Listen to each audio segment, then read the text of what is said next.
నివారణ చర్యలు తీసుకున్న తాత్కాలికమని వెల్లడి. ఏదైతే చర్యలు తీసుకున్నారో అదిగిన తాత్కాలికమే అని అనుకుంటారు.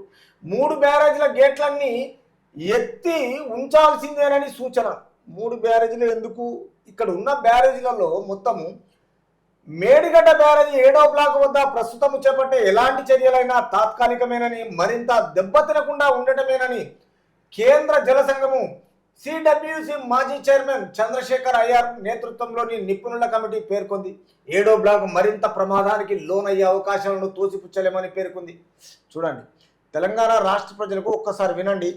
15వ స్టేటు ఏది మన 15వ పిల్లర్ స్టార్ట్ అయిందంటే 22 పిల్లర్ దాకా 7 పిల్లర్ల వరకున ఈ క్రాకులు రావడము, ఈ ఉష్క రావడము, మరి ఆ రోజులలో నిపుణుల చర్య ఇది.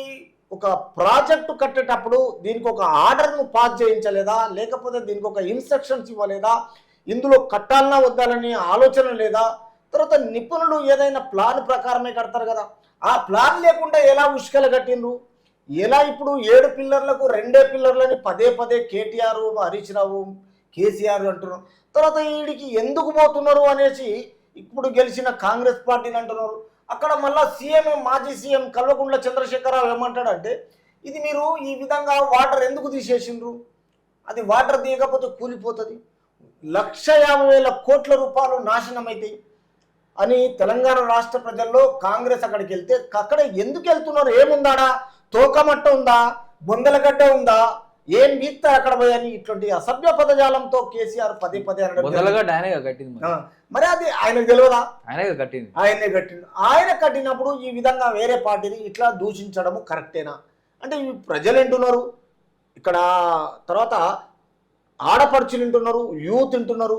ఈ అసభ్య పదజాలతోటి రాష్ట్రంలో ఇది ఎక్కడి దాకా దారి తీసుకెళ్తుంది? ఈరోజు వీళ్ళ ప్రచారాలకి ఇలా తిట్టుకుంటున్నారు.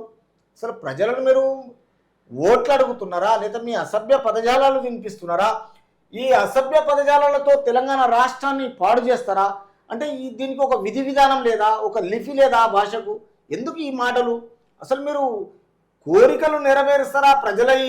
మీ వాగ్దానాలు నెరవేరుస్తారా, లేకపోతే వాగ్దానాలు చివరి స్థాయిగా అలానే మిగిలిపోతాయా?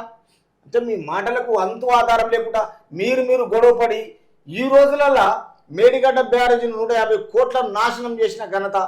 కాబట్టి దీంట్లో చూస్తే మేడిగడ్డ, అన్నారం, సుందిల్ల బ్యారేజీలపై నీటి ఒత్తిడి పడకుండా వర్షాకాలం ప్రారంభానికి ముందే అన్ని గేట్లను పూర్తిగా పైకెత్తి ఉంచాలని, బ్యారేజీలను దిగువ కొట్టుకుపోయిన సీసీ బ్లాక్లు, అప్రాణలను పునరుద్ధరించాలని సూచించింది. అంటే ఇప్పుడు పదే పదే కాంగ్రెస్ పార్టీ ఏం చేస్తున్నదంటే, ఇది ఈ విధంగా కట్టారు, ఇందులో వాటర్ ఉంటే రేపు కూలితే నష్టపరిహారం జరగవచ్చని వీళ్ళేమంటారు? బీఆర్ఎస్ పార్టీ తెలంగాణ రాష్ట్ర సోదరులు మొత్తము మేము కట్టిన దాన్ని మేము పదే పదే మమ్మల్ని బ్లేమ్ చేస్తున్నారు. తర్వాత రైతులకు నీళ్లు ఎందుకు ఇస్తలేరు అంటే, మీరు కట్టిన ఈ 4 ఏళ్ళు కరెక్ట్గా 4 ఏళ్ళకినా గట్టిగా లెక్క పెట్టుకుంటే మీ మేడిగడ్డ బ్యారేజీని మొత్తం గుంతలేసినట్టు అయిపోయింది. ఈరోజు పైసలన్నీ నాశనం చేసారు. కమిషన్లకు ఆశపడి మంచి మెటీరియల్ ఉపయోగించకుండా, మంచి ఇంజనీర్లను చూడకుండా మంచి సంస్థ ఎల్ఎంటీకి ఇచ్చిండ్రు. ఆ ఎల్ఎంటీ వాళ్ళకి ఎక్కడ పోయినా చెడ్డ పేరు లేదు. మరి తిరిగి మీరు ఎందుకు వాళ్ళని లొంగపరుచుకున్నారు? ఎందుకు ఈ కమిషన్లకు ఆశపడ్డారు? 1,50,000 కోట్లకు ఇలా రైతులను మోసం చేసినట్ట, లేకపోతే ప్రతిపక్షాన్ని మోసం చేసినట్ట? ఇది ఆలోచన చేస్తే తర్వాత